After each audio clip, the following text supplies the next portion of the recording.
શ્રદ્ધાથી પાઠ જે કરે, દામોદર દયાદાને સહેજ ગૌલોક સંતરે, શ્રી વલ્લભાધીશની જય.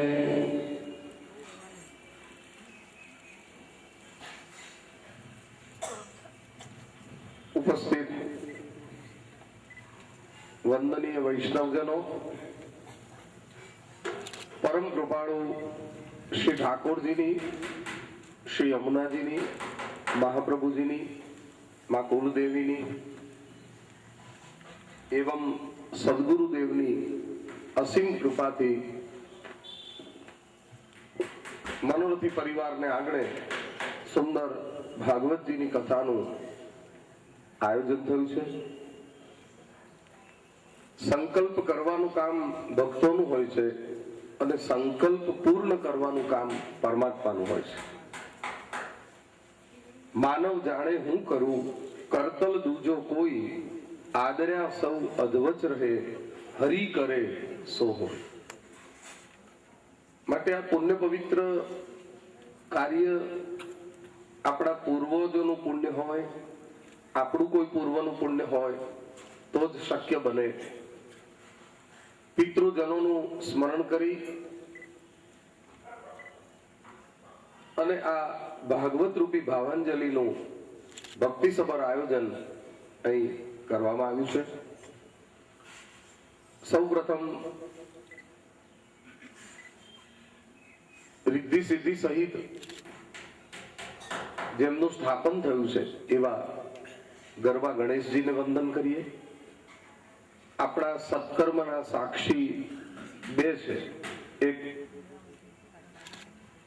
દીપનારાયણ અને બીજા સૂર્યનારાયણ. અખંડ દીપનું પણ સ્થાપન થયું છે, એટલે દીપ જ્યોતિ પરબ્રહ્મ, દીપ જ્યોતિ જનાર્દનમ, દીપો હરતુ મે પાપમ, દીપ જ્યોતિ નમોસ્તુતે. સાથે ભગવાન નમઃ સવિત્રે જગદેક ચક્ષુષે જગત પ્રસૂતિ સ્થિતિનાશ હેતવે એવા સૂર્યદેવને વંદન. અને જે ભૂમિ ઉપર આ પવિત્ર આયોજન થયું છે એ માં ધરતીને વંદન, કુલદેવીને, પિતૃજનોને વંદન, આ પવિત્ર વ્યાસ ગાદીને વંદન. સાક્ષાત ભાગવતજી એટલે ઠાકોરજીનું વાંગમય સ્વરૂપ એવા ભાગવતજીના ચરણોમાં દંડવત કરીએ. સાક્ષી પોથીમાં બિરાજતા ભાગવતજી એવં ભૂદેવને વંદન. અને તુલસીજીને વંદન. અને ત્યારબાદ આપણે કથાની શરૂઆત કરી. ભાગવતજીની કથા એ આ ઘોર કળિયુગની અંદર આપણા માટે કલ્પવૃક્ષ સમાન છે. કલ્પવૃક્ષ ઠેર ઠેર નથી હોતા. કલ્પવૃક્ષ ની નીચે જે બેસે એને જે માગે તે મળે.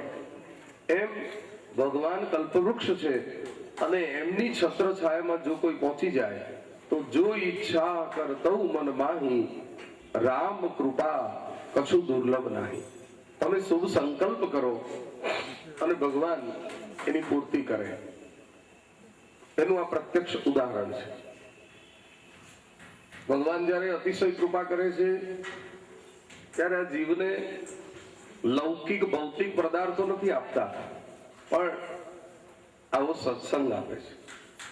પુણ્ય बढ़े जब मिले सत्संगा तो जन्म मरण का होवे भंगा, बिनु सत्संग विवेक न होई, राम कृपा बिनु सुलभ न सोई. ભગવાનની કૃપા વિના આ સુલભ નથી, દુર્લભ છે. અને એવો દુર્લભ લાભ આજે આપણા સૌના માટે સુલભ થયો છે. આજથી 7 દિવસ સુધી પ્રભુએ આપણને ગોદમાં લીધા છે.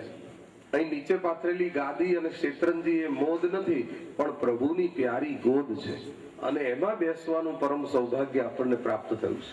ભગવાન પોતાના લાડીલા સિલેક્ટેડ ભક્તોને પોતાની ગોદમાં બેસાડે. તમને જે વાલું હોય એને તમે ગોદમાં લો છો બાળક. એમ આપણે પ્રભુના બાળકો છીએ, રાજા રણછોડના. અમે બાલુડા તારા છઈએ, કહો તમને મૂકીને ક્યાં જઈએ? આવ્યા શરણે તમારે પરમાત્મા, હવે રાખો અમને ચરણ કમળની આસમાં. પ્રભુ, આ 7 દિવસ અમને આપના ચરણથી દૂર કરશો નહીં. તો કરો પ્રાર્થના.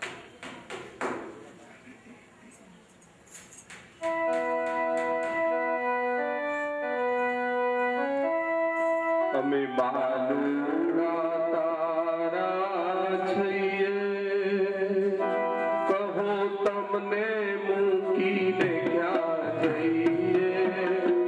આવ્યા શરણે તમારે પરમાત્મા, રાખો ચરણ કમળની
કાર્ય છે અને એ મંગલમય કાર્ય મંગલ રીતે પરિપૂર્ણ થાય એવી પરમાત્માને આપણે પ્રથમ દિવસે મંગલ પ્રાર્થના કરીએ. મંગલ કર પ્રભુ નટવર નાગર. પ્રભુ આપ પણ મંગલ છો અને આપનું સ્મરણ, આપની કથા, આપને કરેલા વંદન, આપની કથાનું શ્રવણ, આપનું પૂજન, આપનું કરેલું વંદન, આ બધું જ મંગલ મંગલ છે. તો મંગલ કર પ્રભુ નટવર નાગર. મંગલ કર પ્રભુ નટવર નાગર. મંગલ કર પ્રભુ નટવર નાગર. મંગલ કર પ્રભુ નટવર નાગર. હરે દેવકી નંદન કંસ નિકંદન. દેવકી નંદન કંસ નિકંદન. અભય ભંજન गोपी जन वल्लभ सुखकारी. गोपी जन वल्लभ सुखकारी. वृंदावन के रास बिहारी. वृंदावन के रास बिहारी. मंगल कर प्रभु नटवर नागर. मंगल कर प्रभु नटवर नागर.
ભાગવતજીની આ કથા એ આપણા જીવનનું ઉત્તમોત્તમ રસાયણ છે. શિયાળાનું એક વસાણું છે અને ભગવાનની કૃપાનું આ નજરાણું છે. અને આપણા આગળ આ મંગલ ટાણું છે એમ સમજીએ. ભાગવતજીની કથાનો મહિમા જો કોઈ કહેવા બેસે તો એનો પાર જ ના આવે. પરંતુ કોઈ પણ વાતને જો સરળતાથી સમજવી હોય તો એના માટે જોઈએ એક્ઝામ્પલ. સિદ્ધાંત ક્યારે સમજાય કે દ્રષ્ટાંત સાથે હોય ત્યારે. અમુક વસ્તુ બહુ મીઠી છે, પણ કેવી મીઠી તો કે છે સાકર જેવી મીઠી. દ્રષ્ટાંત આપે છે. એમ ભાગવતજીનો શું મહિમા છે એ મહાત્મ્યની અંદર દ્રષ્ટાંત સાથે બતાવવામાં આવ્યો છે. બીજું કે ભાગવતજી ની આ કથા 7-7 દિવસ સુધી એક આસનમાં બેસીને સાંભળવાની જે પદ્ધતિ છે, સપ્તાહ 7 દિવસની, તો કોઈને એવો પ્રશ્ન થાય કે જ્યારે અત્યારે સમયનો બહુ અભાવ છે, માણસ પાસે સમય નથી, ત્યારે 7-7 દિવસ ભગવાન માટે ફાળવવાના, 5-5, 6-6 કલાક એક આસને બેસીને કથા સાંભળવાની, તો આ બધું સાંભળવાથી ફાયદો શું થાય? કળિયુગનો માણસ પહેલો લાભ જુએ છે.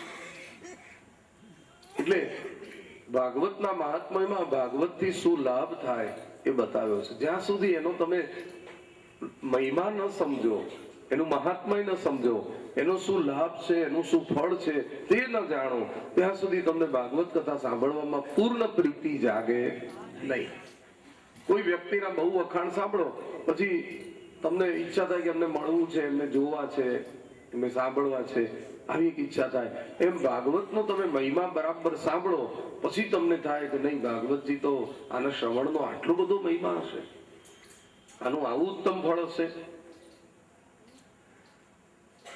એક નિયમ છે કે કોઈ વસ્તુમાં તમારી પ્રીતિ ક્યારે થાય? કે એની પ્રતીતિ થાય ત્યારે. મહાત્મા પ્રતીતિ કરાવે છે, તેથી ભાગવત કથા સાંભળવામાં આપણને પ્રીતિ થાય છે. બીનું પ્રતીતિ પ્રીતિ નહીં હોય. પ્રતીતિ વિના પ્રીતિ ન થાય, પરિચય વિના પ્રીતિ ન થાય. એમ ભાગવતજીનો પરિચય એ મહાત્માની અંદર આપ્યો છે. હવે ભાગવત ભગવાન પોતે જ પોતાના વખાણ કરે તો એ પણ ઠીક નહીં, કારણ કે આત્મશ્લાઘા કહેવાય. કોઈ વ્યક્તિ પોતાના જ પ્રશંસા પોતે જ કરે તો એનું તેજ નાશ પામે. એમ ભાગવતજી પોતાના વખાણ કરતા જ નથી, પરંતુ મહાત્મયની અંદર ભાગવતની પ્રશંસા, એનું મહાત્મય, આ બધું લખેલું છે. ભાગવતમાં ભાગવતનું મહાત્મય નથી, પણ વ્યાસ ભગવાને જે 18 પુરાણો બનાવ્યા છે એમાં પાછું એક પુરાણ પદ્મ પુરાણ નામનું બનાવેલું. પદ્મ પુરાણમાં યમુનાજીનો પણ બહુ મહિમા, અને એવા પદ્મ પુરાણની અંદર ભાગવત મહાત્મય કરી અને 6 અધ્યાય વ્યાસ ભગવાને લખેલા, ભાગવતમાં નહીં. એટલે એ પદ્મ પુરાણના 6 અધ્યાયની કથા સાંભળો એટલે ભાગવત કથા સાંભળવામાં તમને ઓટોમેટિક પ્રીતિ જાગે. આ ભાગવતના મહાત્મ્યની કથા અને ભાગવતજીની કથા, 18 પુરાણોની કથા, આ બધી જ કથા એક જ સ્થળે ઋષિ મુનિઓએ બેસીને સાંભળી, અને એનું નામ છે ઉત્તર પ્રદેશનું નૈમિષારણ્ય નામનું પવિત્ર વન. ભાગવતમાં અનેક અરણ્યની કથા આવે છે. રામ વનમાં જાય તો એને દંડકારણ્ય કહેવાય. કૃષ્ણ પ્રમાણમાં ગાયો ચારે એને વૃંદારણ્ય કહેવાય. વ્યાસ ભગવાનનો જે આશ્રમ છે એને બદ્રિકારણ્ય કહેવાય. એવું સેવા અરણ્ય છે, એવું ધર્મારણ્ય છે, એવું મધ્યપ્રદેશમાં ચંપારણ્ય છે. કેટલા બધા અરણ્ય છે, પણ એમાં નૈમિષારણ્યમાં આ કથા થઈ છે. એનું કારણ એવું છે કે ભારતમાં 88,000 ઋષિઓ રહેતા, અને આપણે બધા જ ઋષિઓના બાળકો છીએ. આપણા બધાના જન્માક્ષરની જન્મપત્રિકામાં કોઈ ને કોઈ ઋષિનું નામ છે. એના કુળમાં આપણે જન્મ્યા છીએ. આપણે કોઈ સાધારણ નથી, આપણે આર્ય સંસ્કૃતિના ઋષિઓના સંતાન છીએ. એટલે એ 88,000 ઋષિઓનો આ બધો પરિવાર છે આખું જગતે. તો એક વાર એવું બન્યું કે બધા ઋષિઓ એકત્ર થયા. બધાએ સાર્વજનિક રીતે, સામૂહિક રીતે નક્કી કર્યું કે અત્યાર સુધી આપણે હજારો વર્ષ તપમાં તપ્યા, યજ્ઞ કર્યા, હોમ હવન કર્યા, જપ કર્યા, બધું જ કર્યું, પણ એ કેવું કર્યું કે વ્યક્તિગત કર્યું, દરેક પોતપોતાના આશ્રમમાં કરે. પણ હવે આપણે બધાએ સાથે મળીને એક મોટો બ્રહ્મ સત્ર કરવું છે, સામૂહિક કરવું છે. ભલે 1000 વર્ષ સુધી ચાલે, પણ આપણે એ કરવું છે. જેની અંદર ભક્તિ તત્વ પડેલું છે એ નવા નવા મનોરથ અંદરથી ઉભા કરે છે. અમારે આ મનોરથ કરવો છે, અમારે આ કરવું છે. અમારા સારા સારા સંકલ્પ ક્યારે થાય કે ભક્તિ તત્વ તમારી અંદર પડેલું હોય તો.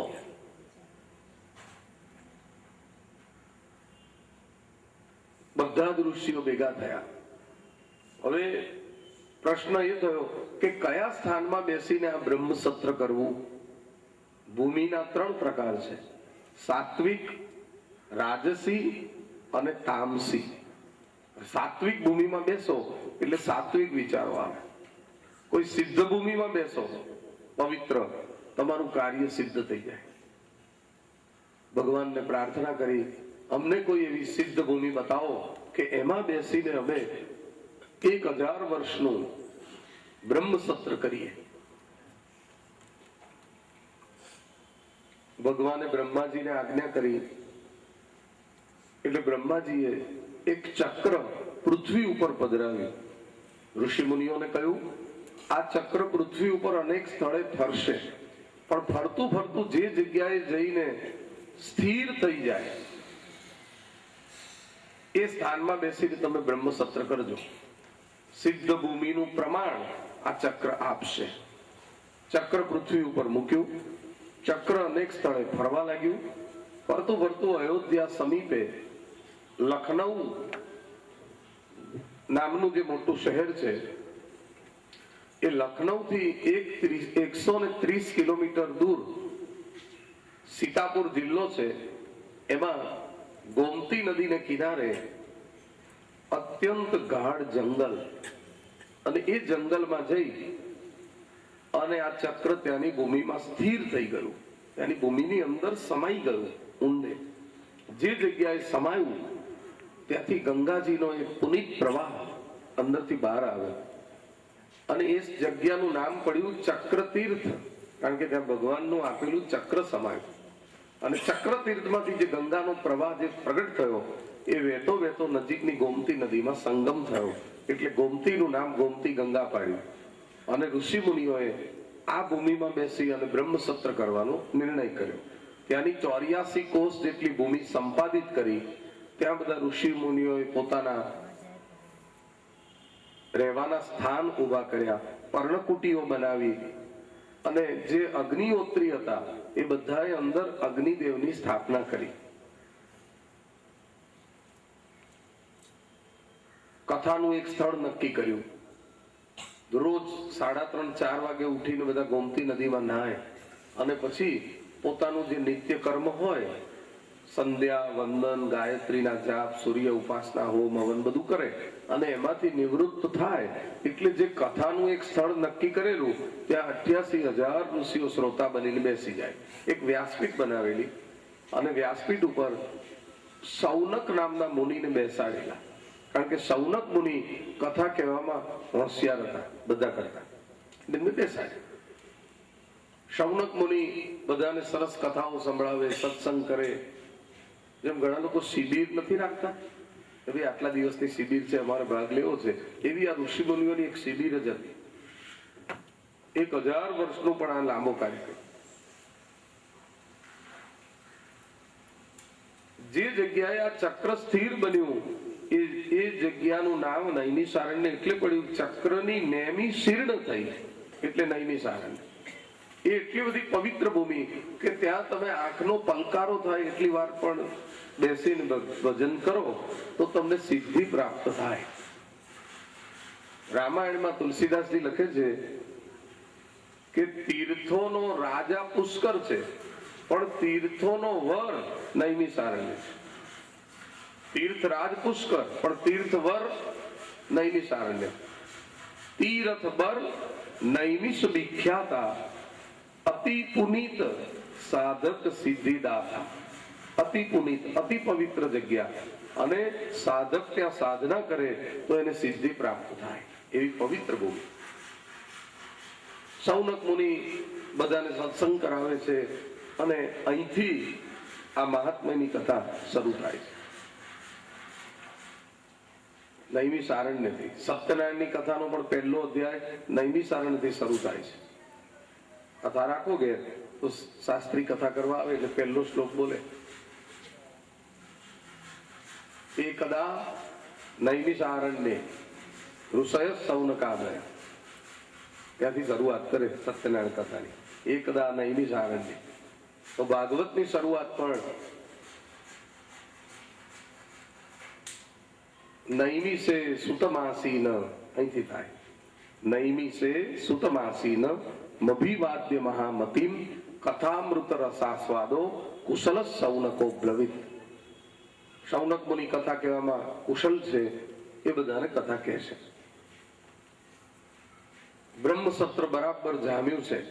ભગવાનને ખબર છે એ મારા લાડીલા ઋષિઓ આવું સુંદર સત્સંગનું આયોજન કરીને બેઠા છે, તો હું એવા કોઈ આનાથી પણ વિદ્વાન વક્તાને મોકલી આપું કે જેથી એમની ભક્તિની ભૂખ તૃપ્ત થાય. બાળકને ભૂખ લાગે એટલે મા બાપ એની વ્યવસ્થા કરે, એમ ઋષિ મુનિઓને ભક્તિની ભૂખ જાગી છે, પરમાત્માએ વ્યવસ્થા કરી અને પ્રેરણા કરી. વ્યાસજીના પરમ શિષ્ય પરમ વિદ્વાન એવા સૂત નામના પુરાણીજી છે. સૂત પુરાણીજીનું ઓરિજિનલ નામ છે રોમહર્ષણ. સૂત પુરાણી એ એમની અટક છે. સૂત નામની એક જાતિ ભારતમાં હતી, જેના પિતા બ્રાહ્મણ હોય અને મા ક્ષત્રિય હોય, અથવા મા બ્રાહ્મણ હોય અને પિતા ક્ષત્રિય હોય. આવું જે આંતર જ્ઞાતિય લગ્ન થયું હોય એમાંથી જે જાતિ ઉત્પન્ન થઈ એનું નામ સૂત જાતિ. અને એ સૂતજી વ્યાસજીના પરમ શિષ્ય છે. વ્યાસજીની કૃપાથી બધા જ પુરાણોના જ્ઞાતા છે. અને કથા તો એવી કરે કે કથા કરતા કરતા પ્રસન્ન થઈ જાય ત્યારે એમના રોમ રોમમાં આનંદ પ્રસરી જાય. રૂવાડે રૂવાડે ભક્તિનો આનંદ. એનું નામ રોમહર્ષણ. રોમ રોમમાં હર્ષ વ્યાપે એટલે જ એમનું નામ રોમહર્ષણ રાખે. અને એમની પધરામણી જ્યાં નૈમિષારણ્યમાં થઈ એટલે નૈમિષે સુતમાસીના સુતજીનું આગમન થયું. બધા ઋષિઓને પ્રસન્નતા થઈ. બ્રહ્મસત્રમાં બધાના વતી શૌનક મુનિએ સૂતજીનું સ્વાગત કર્યું અને એમને વ્યાસપીઠ ઉપર બિરાજમાન કર્યા અને કહ્યું, આપ તો વ્યાસજીના પરમ શિષ્ય છો અને કરોડો સૂર્ય સમાન તેજસ્વી અને જ્ઞાની પણ છો, ત્યારે કૃપા કરી અમારા બ્રહ્મસત્રમાં આપ પધાર્યા છો તો આ વ્યાસ શાસનમાં બિરાજમાન થઈ અને અમને સુંદર મજાનો કથાનો સાર તત્વ હોય પ્રેમથી સંભળાવો, જે અમારા જીવનનું રસાયણ બની જશે. કથા સંભળાવો એવું ન કહ્યું, પણ કથાનો સાર તત્વ અમને સંભળાવો આવું કહ્યું. એનો શું અર્થ? એનો અર્થ એવો કે બધી જ કથાઓ આ ઋષિ મુનિઓ જાણે છે, એટલે એમને એકડે એકથી કઈ બધું કહેવાની જરૂર નથી.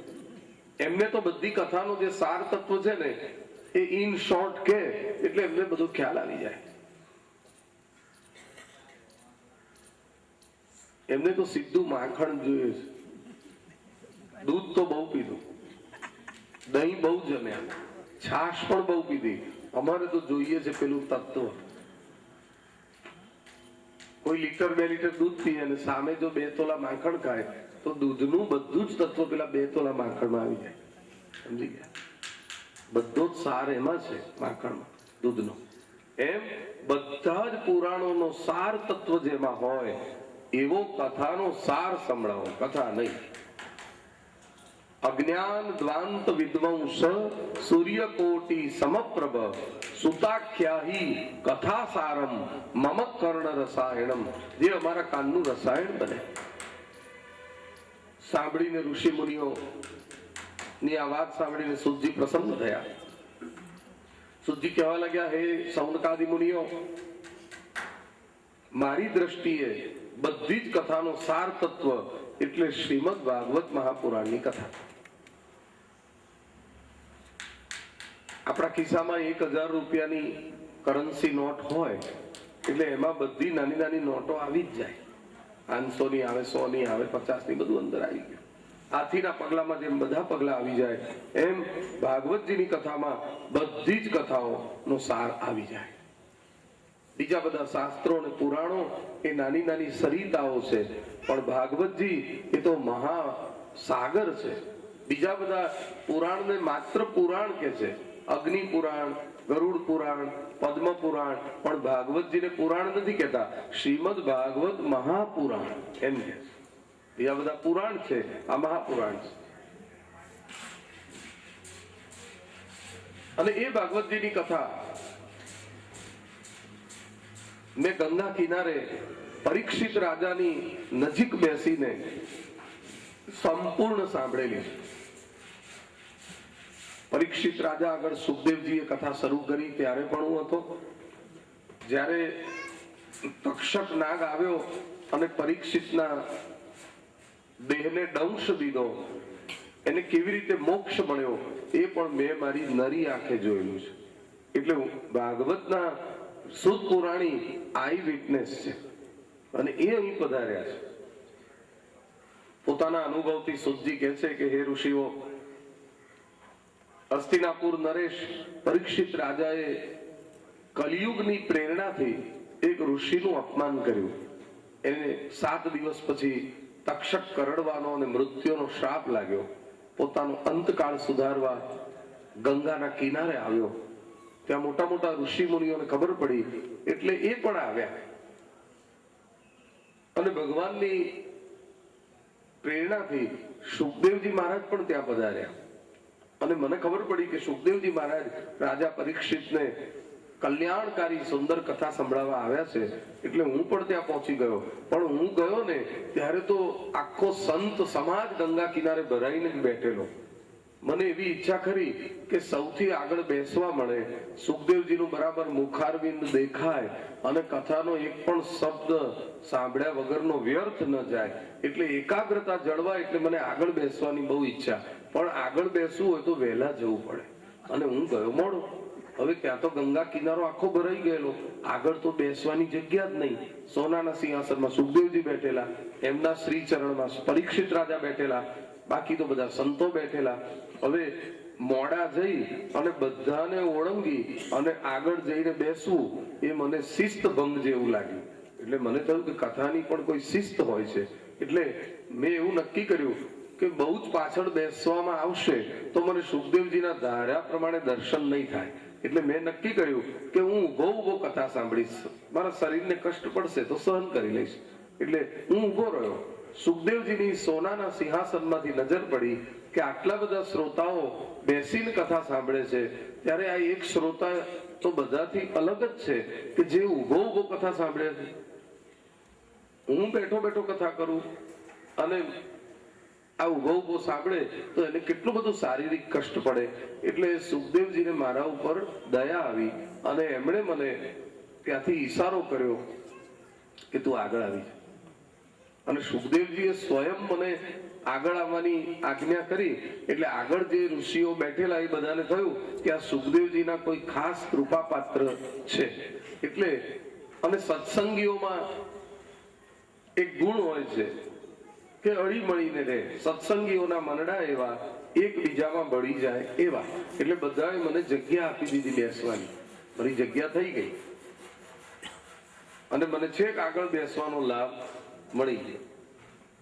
પણ સારું થયું કે હું ગયો એ પહેલા પરીક્ષિત રાજા સુખદેવજીને શરણે ગયેલા, આ બધી વિધિ થયેલી એ પછી હું પહોંચ્યો. પણ કથા હવે શરૂ થવાની હતી.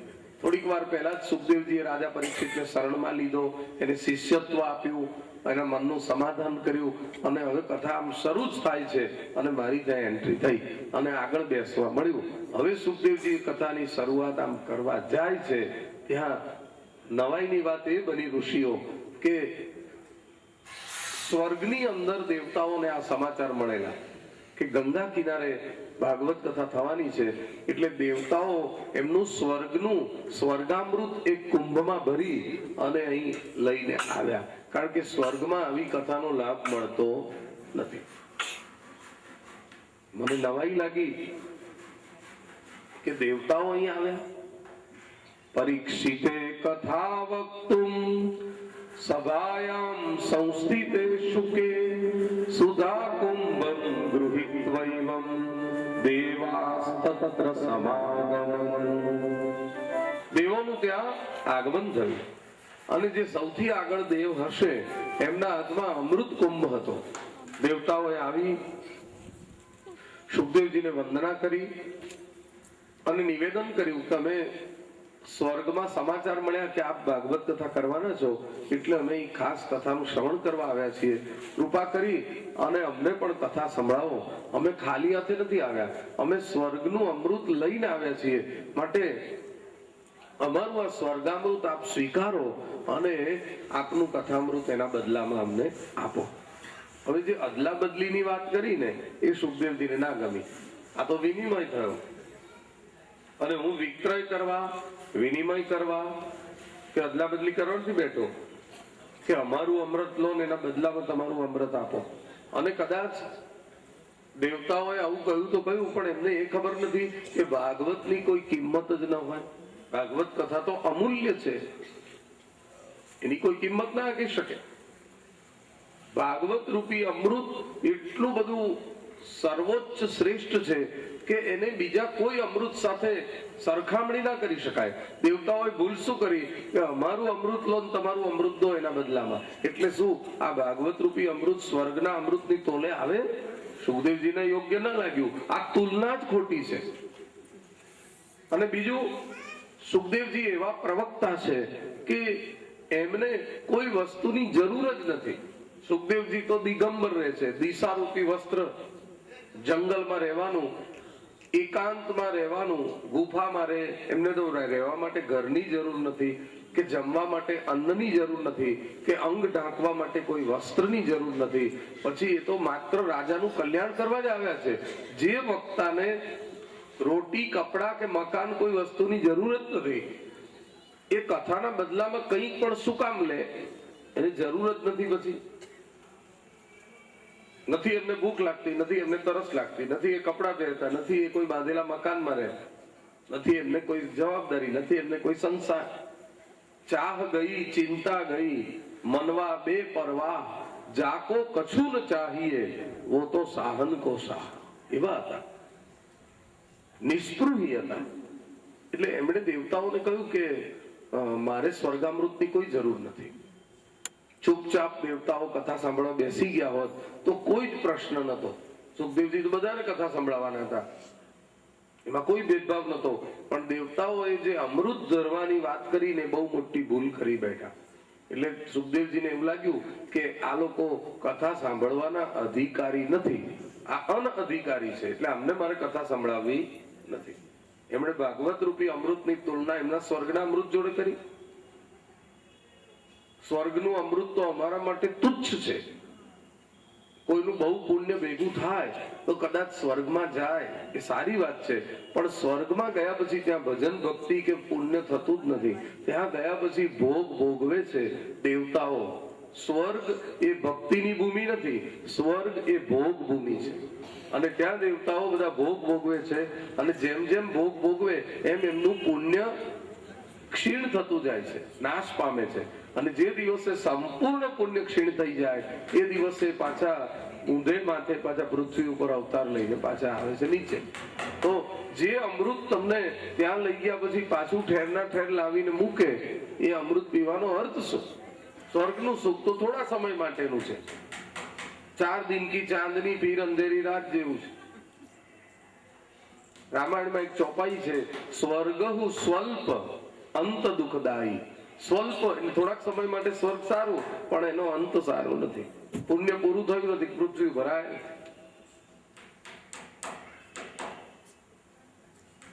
ભગવદ ગીતામાં ભગવાન કૃષ્ણ અર્જુનને કહે છે, અર્જુન, સ્વર્ગના દેવતાઓ સ્વર્ગમાં જાય છે ખરા, પણ એમનું પુણ્ય પૂરું થાય પછી એમને પણ મૃત્યુ લોકમાં પાછું આવવું પડે છે. ક્ષીણે પુણ્ય મર્ત લોકમ વિશંતિ. આવું ભગવાને અર્જુનને કહ્યું ગીતાજી. દેવતાઓને સુખદેવજીએ ના પાડી દીધી. એટલે દેવતાઓ પરીક્ષિત રાજાને સમજાવે છે કે તમે અમૃત પી જાઓ એટલે સીધી તમને સ્વર્ગની પ્રાપ્તિ થશે. તમારું જે 7 દિવસ પછી મૃત્યુ થવાનું છે અત્યારે ટળી જશે. તમારા સ્વર્ગમાં કેટલા બધા સુખો મળશે. અને એના બદલામાં કથા અમને સાંભળવા દો. અમે સ્વર્ગામૃત પીઓ ને અમે કથામૃત પીએ. રાજા પરીક્ષિત સુખદેવજીને પૂછે છે, ગુરુજી મારા મનનું સમાધાન કરો કે મારે કથામૃત પીવું કે સ્વર્ગામૃત પીવું? સુખદેવજીએ કહ્યું નક્કી તારે કરવાનું છે. તારી પાસે અત્યારે 2 અમૃત હાજર છે. હું લઈને આવ્યો છું કથારૂપી અમૃત, દેવતાઓ લઈને આવ્યા છે સ્વર્ગામૃત. પરંતુ સ્વર્ગનું અમૃત પીધા પછી પાછું ને પાછું મૃત્યુલોકમાં તો આવવાનું થશે જ. થોડાક સમય માટે સારું છે. ત્યાં નવું પુણ્ય ઉભું કરવાની કોઈ જ વ્યવસ્થા સ્વર્ગમાં નથી. ત્યાં ગયા પછી પુણ્ય ક્ષીણ જ થતું જાય, ડેબિટ જ થતું જાય. જ્યારે કથાનું અમૃત એવું છે કે એકવાર જે કથાનું અમૃત પીવે એ કૃષ્ણ ચરણની પ્રાપ્તિ કરે. राम रस ऐसो है मेरे भाई, जो कोई पीवे वो अमर हो जाए. नरसी ने पिया, मीरा ने पिया और पिया रोहिदास, संत कबीर ने भर भर पिया और भी पियन की आस. એવું આ ભક્તિ રસ છે. આ કથામૃત એવું છે કે જીવને મૃત્યુમાંથી અમરત્વ તરફ લઈ જાય છે. મૃત્યોર્મામ અમૃતંગમય તમસો માં જ્યોતિર્ગમય અસતો માં સત્ગમય સત્યમ પરમ ધીમહિ અસત્યો માહેથી પ્રભુ પરમ સત્યે તું લઈ જા, ઊંડા અંધારેથી પ્રભુ પરમ તેજે તું લઈ જા, મહામૃત્યુમાંથી અમૃત સમીપે નાથ લઈ જા, તુહીણો હું છું તો તુજ દર્શના દાન દઈ જા.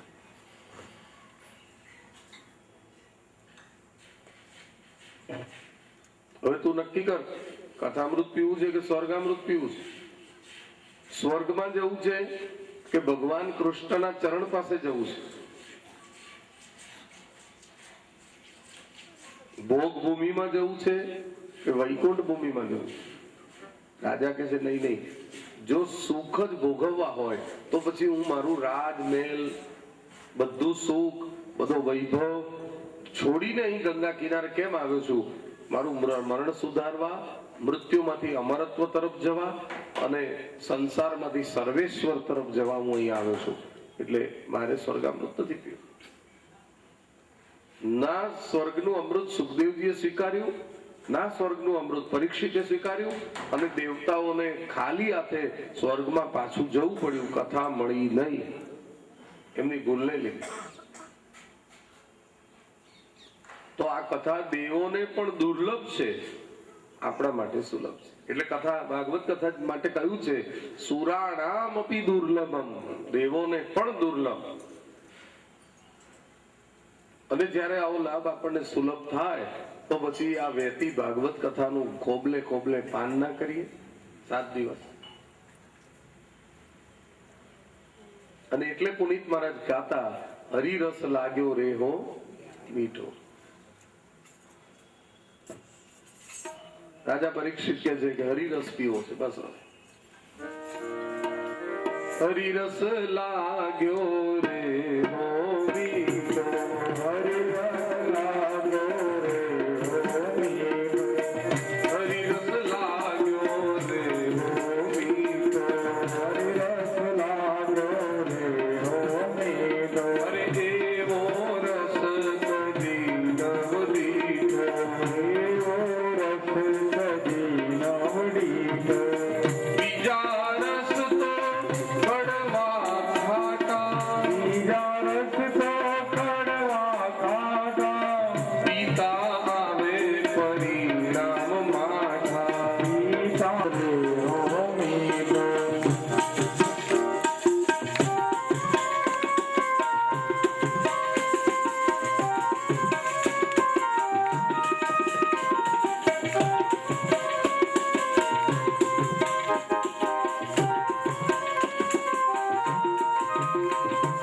દેવોના અમરત જીવ તારે રાખે, દેવોના અમરત જીવ તારા રાખે. હરિરસ હરિનું શરણું રે આપે, હરિરસ હરિનું શરણું આપે. હરિરસ લાગ્યો રે હો મીઠો, હરિરસ લાગ્યો રે હો મીઠો. અને હરિરસ પીતા નશો પર આવે, હરિરસ પીતા નશો પર આવે, નશો પર આવે, નશો પર આવે. એવા નશા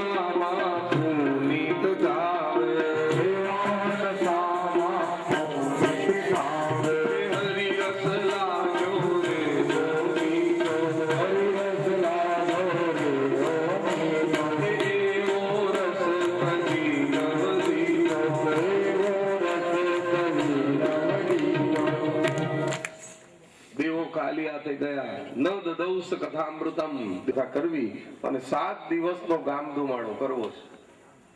સારી વાત છે. ગોર મહારાજ નો સંપર્ક કર્યો, બધું આયોજન કર્યું, કથાના અઠવાડિયા પહેલા આવીને બધી તૈયારી કરી લીધી અને જ્યારે આગલે દિવસે સ્થાપના અને શોભાયાત્રા રાખેલી. એટલે પેલા ગોર મહારાજે કહ્યું કે નદી કિનારાનું આપણું ગામ છે, નદીમાં જઈને નહીં આવો, પછી આપણે પૂજા કરીએ. શેઠ ગયા, નદીના કોતર ઉપર ચડીને માર્યો કૂદકો નાવા, કારણ કે પોતે આ ગામના જ વતની હતા અને વર્ષોથી આ નદીમાં નહાયેલા, પણ આજે બહુ વર્ષો પછી નાવા ગયા અને જેવો અંદર કૂદકો માર્યો નદીમાં, એની સાથે એમના 2 કાનમાં પુષ્કળ પાણી જતું રહ્યું અને નાઈને બહાર નીકળ્યા પછી એમને સંભળાતું બંધ થઈ ગયું. બીજા દિવસથી તો કથા છે, પોતે મુખ્ય મનોરથી છે.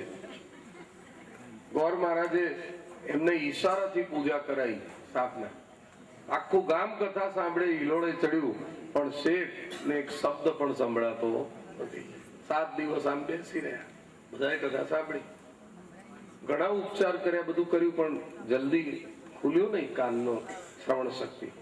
7મા દિવસે બહુ મોટી શોભાયાત્રા નીકળી અને એમાં વાજા વાગ્યા, ફટાકડા ફૂટ્યા, ધૂમ ધડાકા થયા, એમાં એમના કાન ખુલી ગયા અને શેઠ કહેવા લાગ્યા, હવે આ બધું સાંભળવાની શું જરૂર હતી, જે ખરું સાંભળવાનું હતું જતું રહ્યું.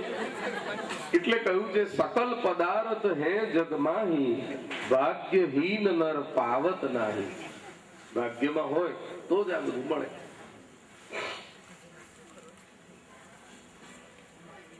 દેવતાઓ ખાલી હાથે ગયા અને સુખદેવજીએ પરીક્ષિત રાજાને આ કથા સંભળાવી. તો આ ભાગવતનું મહાત્મ્ય નથી તો શું છે? જે કથા સાંભળવા માટે દેવો પણ તલસે, એ કથામાં જો આપણે પ્રીતિ ન કરીએ તો આપણા જેટલું કમનસીબ કોણ? ખરો હોશિયાર માણસ કોણ છે? રામાયણમાં લખ્યું છે, શાસ્ત્રોમાં લખ્યું છે, ચતુરાઈ સોઈ ભલી, જો કૃષ્ણ કથા લવલી. હોશિયાર માણસ એ છે કે જે ભગવાનની કથામાં રસલીન બની જાય, ત્યારે આવો લાભ મળે.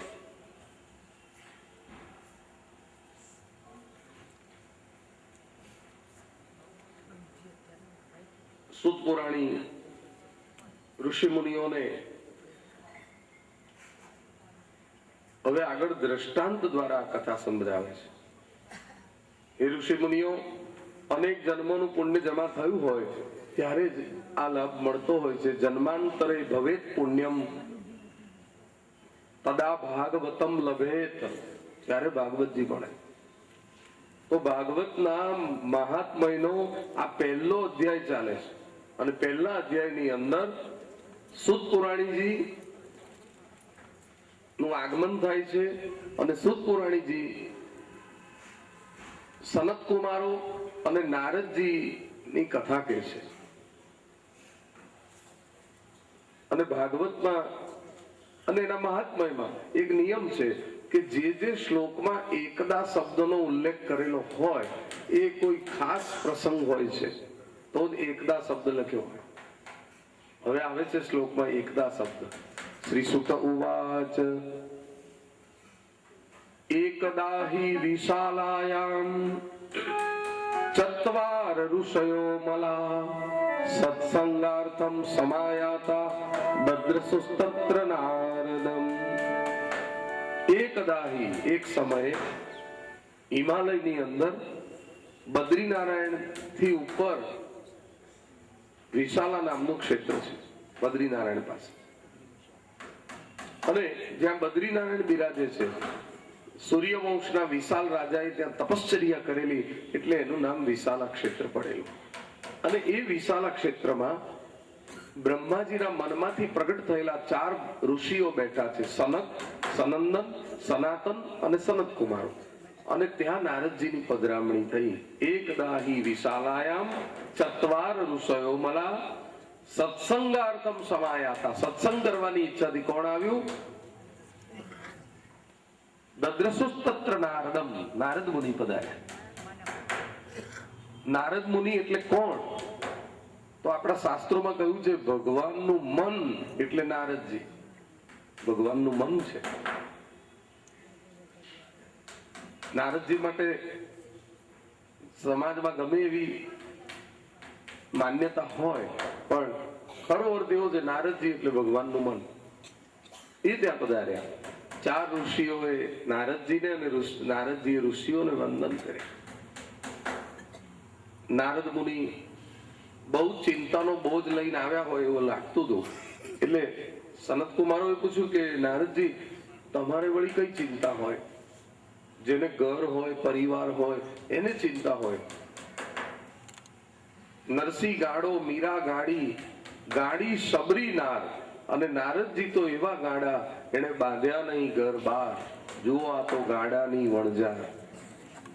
તમારે પુત્ર નથી, પરિવાર નથી, કોઈ જવાબદારી નથી બીજી, તો તમે કઈ ચિંતાનો બોજ લઈને આવ્યા છો? તમે તો મસ્ત છો. નારદજી કે છે કે મારી ચિંતાનું કારણ અનેક કારણો છે. પહેલું કારણ કે થોડાક સમય પહેલા હું મૃત્યુલોકની મુલાકાતે ગયો, અને ત્યાં જઈને મેં જોયું તો મને બહુ દુઃખ થયું કે આ ભારત દેશ ઋષિ મુનિઓનો દેશ, પણ આ સંસ્કારો ઋષિઓના નથી દેખાતા. જે ઋષિના બાળકો છે એ બાળકો આજે પશ્ચિમી સંસ્કૃતિ તરફ જીવતા થયા છે. બધું મેં જોયું. પૃથ્વી ઉપર સત્ય નહીં, તપ નહીં, દયા નહીં, પવિત્રતા નહીં. સ્વચ્છતાને લોકો પવિત્રતાનું લેબલ આપે. સ્ત્રીઓ કામી, કપટી અને અસત્ય બોલનારી, બ્રાહ્મણો વેદ વિક્રય કરનાર, બ્રહ્મચારી વિલાસ કરતા જોયા, સંન્યાસીને બધું ભેગું કરતા જોયા, અબોલ જીવોની હિંસા થતી જોઈ, અને ટૂંકા આયુષ્ય વાળા, મંદ બુદ્ધિ વાળા અને પાપ કર્મમાં જ રાચનારા એવા અજ્ઞાની જીવોને મેં જોયા, જે પોતાના પાપ કર્મથી જ પોતે દુઃખી છે. અને જ્યાં સારી મતિ હોય ત્યાં સાચું સુખ અને શાંતિ હોય, જ્યાં દુર્મતિ હોય ત્યાં દુઃખ અને વિપત્તિ જ હોય. જહાં સુમતિ તહાં સંપત્તિ નાના, જહાં કુમતિ વહાં વિપત નિદાના. જ્યાં મતિ કુમતિ છે ત્યાં વિપત્તિઓ ભાગ્યમાં લખેલી જ હોય છે. જ્યાં તેની સન્મતિ છે એ સુખ શાંતિ છે. પોતાના પાપ કર્મને લીધે સંસારના અજ્ઞાની જીવોને દુઃખી થતા જોયા. આદિ વ્યાધિ ઉપાધિ અનેક રોગો અને ક્લેશથી પીડાતા જોયા. મને બહુ દુઃખ થયું. સત્યનારાયણની કથામાં આ જ વાત આવે છે. નારદજી બધે ફર્યા ને આવું બધું જોયું. નારદ ઉવાચ સત્યમ નાસ્તિ તપસ્સૌચમ દયા દાનમ ન વિદ્યતે ઉદરમ ભરિણો જીવા વરાકા કુટભાષિણ મંદા સુમંદમતયો મંદભાગાયુપદ્રુતા પાખંડ નિરતા સંતો વિરક્તા સપરિગ્રહા અટ્ટશૂલા જનપદા શિવશૂલા દ્વિજાતય કામિન્યઃ કેશશૂલિન્યઃ સંભવંતી કલાવિહ. મને આ બધું જોઈને બહુ દુઃખ થયું. દુઃખી બીજી વ્યક્તિ થાય, દુઃખી બીજા થાય, અને સંવેદના જેને પોતાને થાય એનું નામ સંત. સંતના હૃદયમાં સંવેદના હોય છે.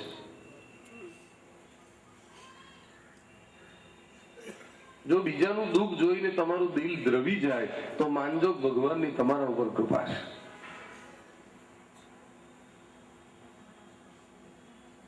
બીજાના દુઃખનો લાવે અંત, એનું જ નામ પવિત્ર સંત. મને આ બધું જોઈને બહુ દુઃખ થયું. ગમે એના હાથનું રાંધેલું, ગમે એનું અડેલું અપવિત્ર ફૂટપાથ ઉપર ઉભા રહીને ખાતા લોકોને જોયા. આચાર નહીં, વિચાર નહીં, સંયમ નહીં, નિયમ નહીં, એવા લોકોને જોયા. અને જ્યાં આચાર વિચાર અને સંયમ નિયમ નથી ત્યાં અનેક રોગો ઘર કરી જાય છે.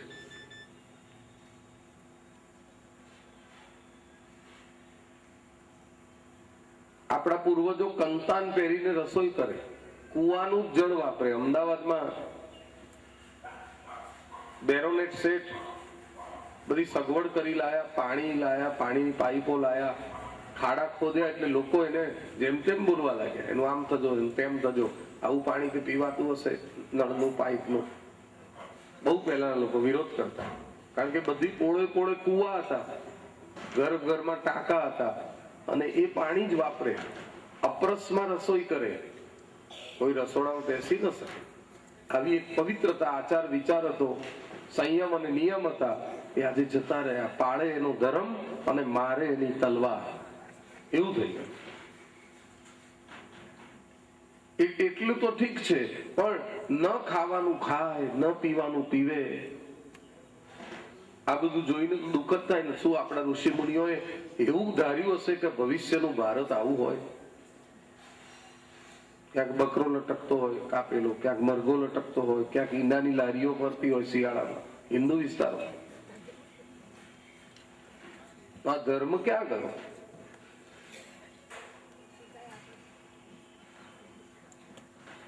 ઘણા લોકોના આંગણામાં તુલસી અને ફ્રીજમાં ઈંડા હોય.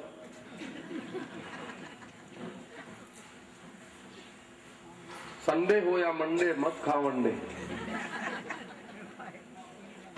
સાત્વિક આહાર લો, શાકાહારી બનો. અન્નમાંથી તમારું મન બનશે. જેવું અન્ન એવું મન, જેવું પાણી એવી વાણી.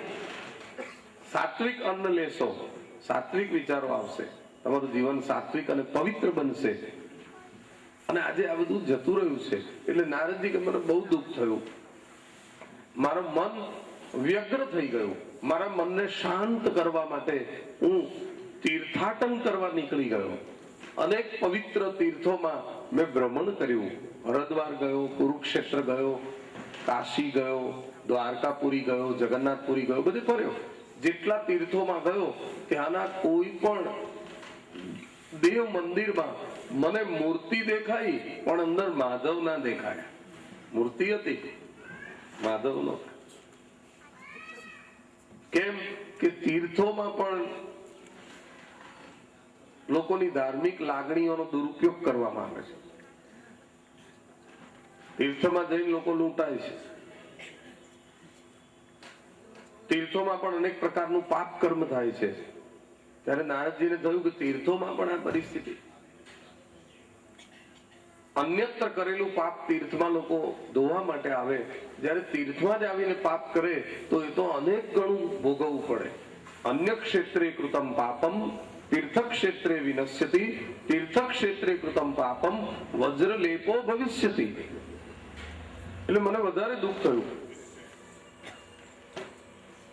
અનેક યાત્રાઓ કરી, જગન્નાથપુરી, દ્વારકાપુરી, બદ્રી કેદાર, પંઢરીનાથ, પણ ચારે ધામના માલિક શ્રી ગોવર્ધનનાથના શરણમાં હું જયારે પહોંચ્યો ત્યારે વ્રજમાં જવાથી મને બહુ આનંદની અનુભૂતિ થઈ. અને એમાંય ખાસ કરીને વ્રજની અંદર વૃંદાવનમાં ગયો અને યમુનાજીના તટ ઉપર એક કદમનું ઝાડ હતું, ત્યાં બેસીને મેં કનૈયાને યાદ કર્યો. આ એ જ કદમનું ટેર હશે કે જેના ઉપર બેસીને મારો કનૈયો વેણું વાદન કરતો હશે, ક્યાંક આટલામાં ગાયો ચરાવતો હશે. વેણું વગાડતો વેણું ચરાવતો, હે વેણું વગાડતો ગાયો હંગારતો, આવે યશોદાનો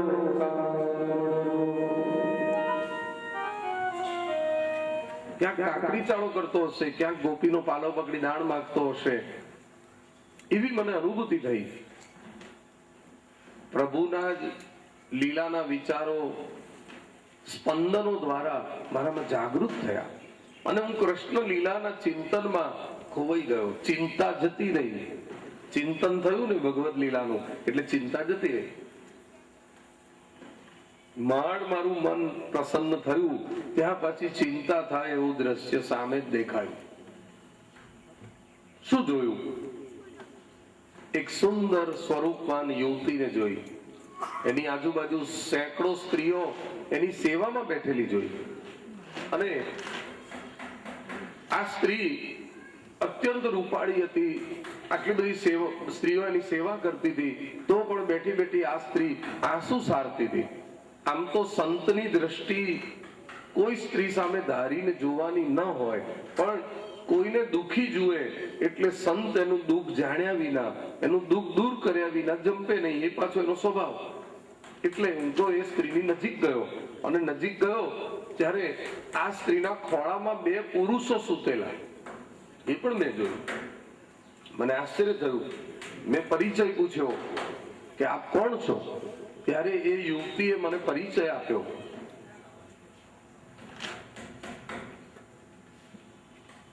મહારાજ, મારું નામ ભક્તિ છે. બાલો ઉવાચ અહમ ભક્તિ વિખ્યાતા ઇમો મે તનયૌ મતૌ જ્ઞાન વૈરાગ્ય નામાનૌ કાલ યોગે નજર્જરૌ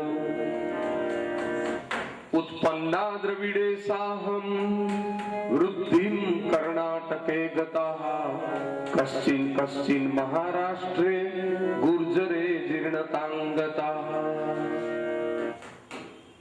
હું ભક્તિ નામથી પ્રખ્યાત છું, અને મારા ગોદની અંદર જે પુરુષોને સુતેલા જુઓ છો એ બંને મારા દીકરાઓ છે. ઇમો મે તનયૌ મતૌ. તનય એટલે